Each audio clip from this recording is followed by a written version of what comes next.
Stack, it's been great working with you for the last, oh man, almost 15 years now. What I'm excited to talk about is just the advancements in some of the tech. Some of the new technology right now is so awesome at being able to measure breathing through a Bluetooth device and set it right to people's phones. The science of it has always been there, even for thousands of years, but has always been there. But now it's the application where in a fast-paced world, somebody can work on the breathing. So the big question is, why work on the breathing? Almost 90%, I didn't say 19 or 9, I said 90% of our energy that we're going to make every day comes from oxygen. In the peak performance space, where energy is so important in how we're going to perform, whether we are in that perfect state of focus and calm, and then being able to implement creatively and innovatively, not be overstressed or fatigued. It's got to get to what drives this energy. What's a simple way that athletes or people looking to improve their energy capacity? What's a simple way that they can do exercises or training to get that more consistent for themselves? First, let's think about the inconsistency that happens. One of the things that we don't measure, we measure all kinds of things, but one of the things we don't really measure is how we're breathing. Like we can measure heart, we can measure blood pressure, we can measure temperature, but do we really measure breathing? If that oxygen flow is inconsistent and it's not staying in a steady rate and has high amplitude, what happens is the heart and the rest of the body starts to work harder. So at the core, we are trying to improve that consistency of that fuel line. And the only way to do that is to measure that. And so the breathing belt that we use lets us see how well the stomach is going out, diaphragm is engaging, and the lungs are filling up with oxygen. And it's giving us exact statistics, just like, shooting percentage or something else. It's giving us an exact number. So then by that number, we know that the heart's going to react differently and the body is going to get into a more what's called coherent state, or what you know of in sports as that perfect flow state or in the zone doesn't start with a mental exercise. It starts with a physiological intake of the right amount of oxygen. Trying to find that exact pattern over and under breathing, like sometimes in meditation practices. I know everybody's into meditation, but what happens there a lot in the under process is you're breathing so slow that you're decreasing heart rate and you're not getting into this coherent state, which puts you in the peak state. When you get to the point where you're not measuring that and you're over breathing, it's going to also send you into more of a sympathetic or crisis state.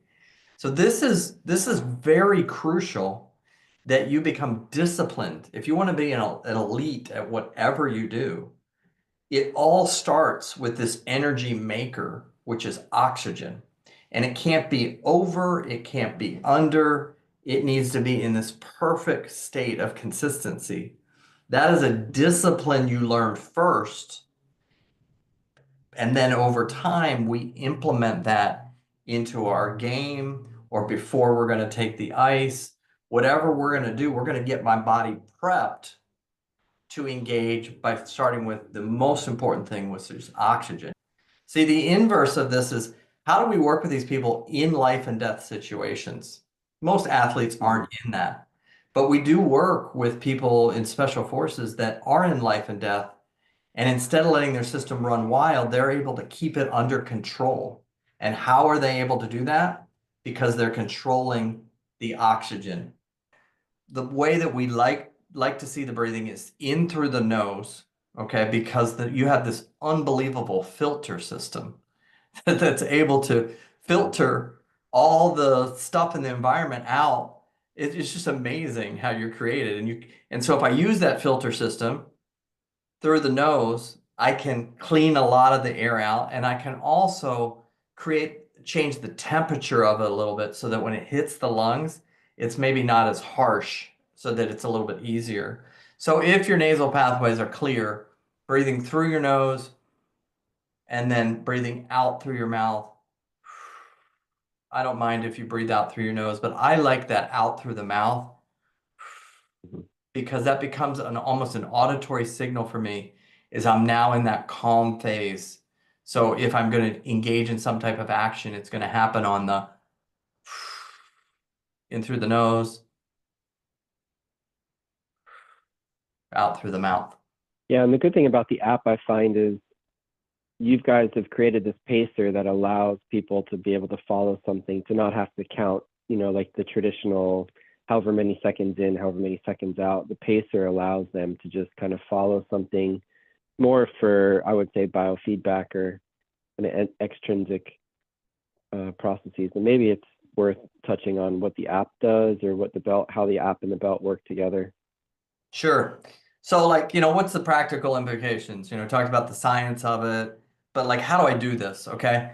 Well, I've been doing this stuff for 35 years, and I know that time is of the essence, especially for an elite professional athlete.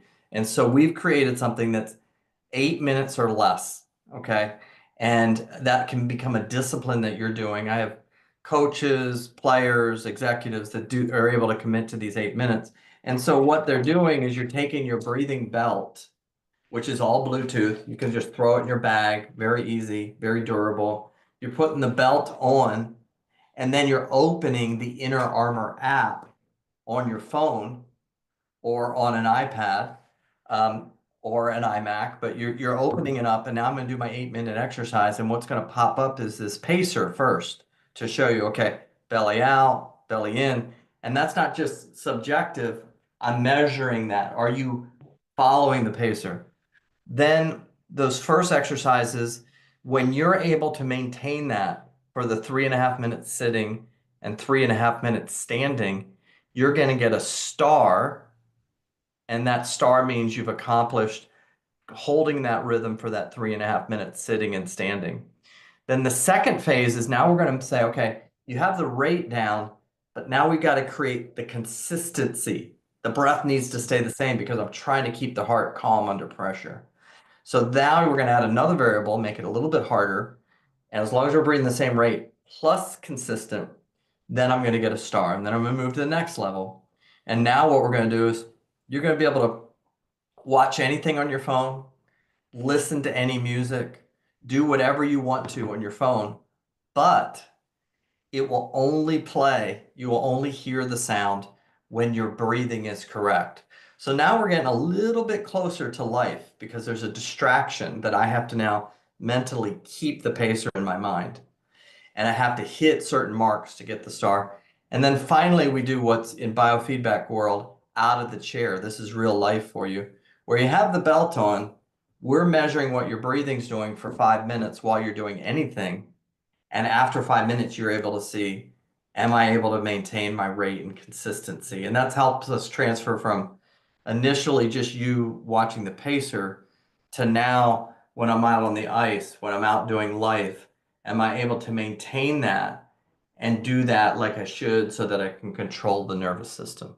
The progression from there, let's say that we go through this period of time and you're able to do this consistently. What's the next step that athletes can challenge themselves with? Once you've got the breathing down, now we're ready to go to other physiological metrics. Okay. So now I want to specifically look at the different frequencies in your heart and see how they're working. So we're back to in the past, Stackpole, remember wires and computers and everything. Now Mm-hmm. we have a simple finger sensor that goes on your finger, and we walk through the same exercises, but we have a different goal in mind. Now we're going to control how the heart is working. But the base stack is, as you know, is all breathing. And there's not a person that shouldn't be doing the breathing exercises, basically. One of the interesting things I think you told me in the past was more around the kind of advanced analytics you can get from what you see on the back end. Can you talk a bit on the anxiety reduction, improvements with sleep onset? Because we've talked a lot with our players about how to help them fall asleep faster after games or shift into that recovery mode. But I think hearing it from someone like you with what breathing and this heart rate, HRV regulation work can do for just decreasing the stress that they feel and perceive. I think that'd be helpful for them to understand a little bit on. Clinically, we're always seeing that the breathing and the heart rate helps with overall resilience, mental health, and sleep patterns. But what I like to always bring up is this study that was done with 14,000 people. So this isn't a small study. Study done with 14,000 people over 9 weeks, where all they worked on was breathing and heart coherence. So how to change my breath, just like we talked about, and develop my coherence, the heart in this perfect rhythm. And that study showed that 27% increase in emotional energy, 36% increase in sleep quality, 50% increase in being more calm. And then these ones are huge. Decrease in anxiety and depression by 67%. Decrease in fatigue by 53%, and decrease in anger and irritability by 67%. This is not a drug. This is not, some type of, I'm going to think positive thoughts in my head.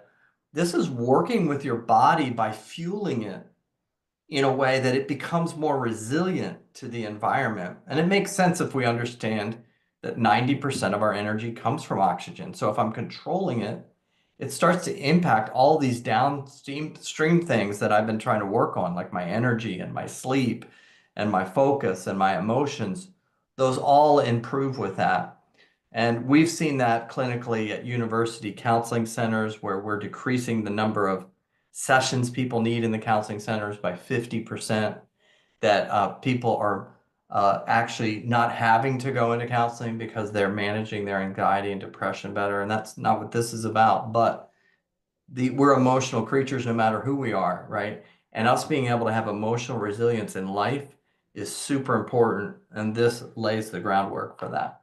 Yeah, and I think what's fascinating about that is this teaches you the physical skill set of being able to, when you get in those stressful moments, reset, because you will naturally become stressed and angry and whatever it is, right? Everyone goes through it. So having the physical skill set to know how do I get myself recentered?